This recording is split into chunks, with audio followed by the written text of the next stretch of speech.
Ujian yang susah sebenarnya lagi senang daripada ujian yang senang.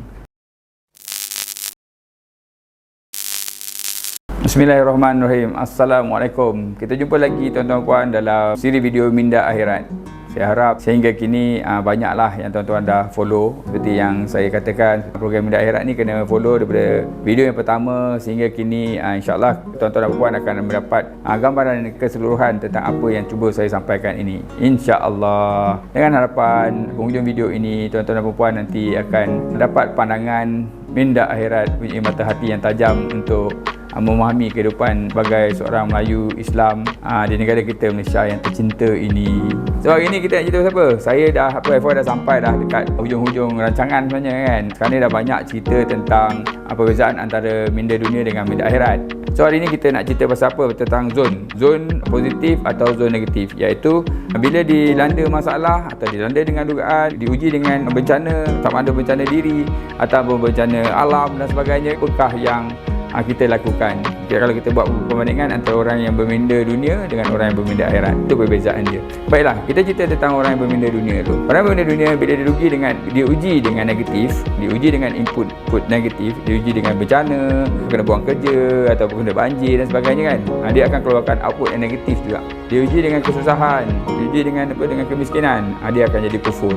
Orang yang miskin, susah, lagi susah, bukan dia lagi baik, bukan dia bersyukur, bukan dia reda, malah dia marah, dia keluarkan output marah, dia tension, dia jadi kufur, dia pergi mencuri, dia pergi buat benda-benda yang negatif lah, buat maksiat dan sebagainya. Dia salahkan keluarga, dia salahkan kerajaan, dia salahkan semua orang, jadi salah lah, komplain sana, komplain sini. Kena input negatif, dia keluar output negatif. Kemudian kita tengok dalam zon yang satu lagi, dapat input positif.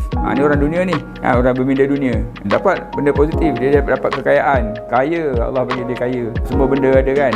Tapi masalahnya kekayaan tu digunakan untuk kekufuran juga. Kekayaan tu digunakan untuk diri dia sendiri. Kekayaan tu digunakan untuk minum arak, untuk berpoya-poya, untuk ambil dadah main perempuan, kaki botol, kaki arak, kaki semualah. Tu masalah dia kan. Dia tidak menggunakan kekayaan itu untuk membuat kebaikan. Maknanya tak ada manfaat lah pada dia. Dalam hal ni kan tuan-tuan, kalau kita tengok ujian ni tadi kan, ujian yang susah sebenarnya lagi senang daripada ujian yang senang. Sebab selalunya ujian yang susah, orang akan ingat Allah. Bila kita diuji dengan benda yang senang, kita selalu lupa pada Allah. Itu dia cerita dia.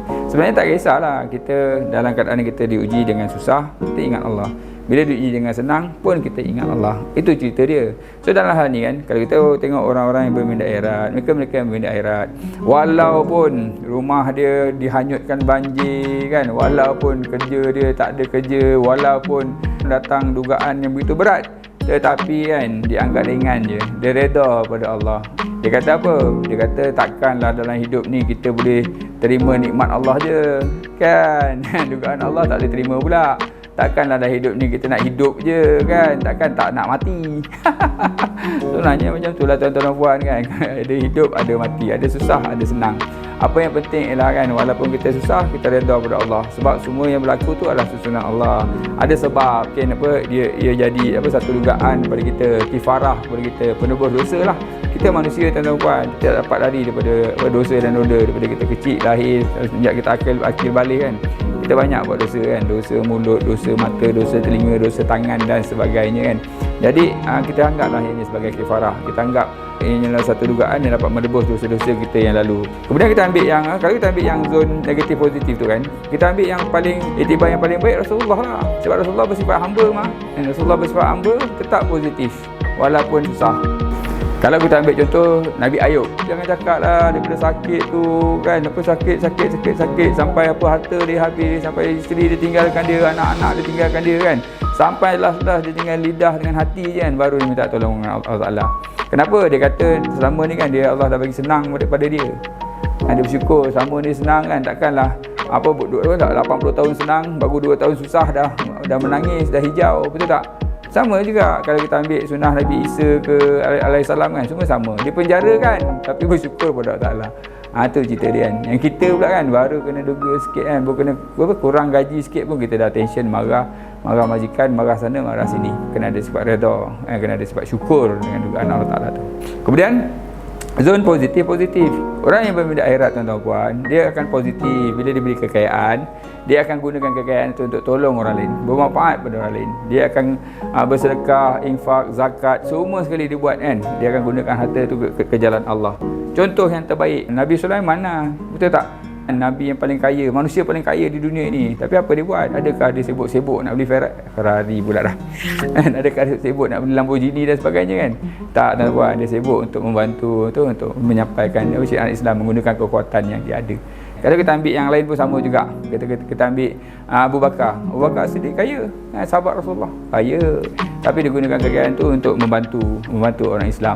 So dalam hal ni, tuan-tuan puan, tak kisahlah. Bila diuji dengan kesenangan, kita tidak kufur. Bila diuji dengan kesenangan, kita bersyukur. Dia tak ada masalah pun. Kita berminda akhirat, apa pun juga kita redha, apa pun juga kita syukur. Betul tak? Dan ingatlah, saya tegaskan sekali lagi, dugaan susah tu lagi senang daripada dugaan senang. So ingatlah, bila senang tu tak ramai orang yang bersyukur.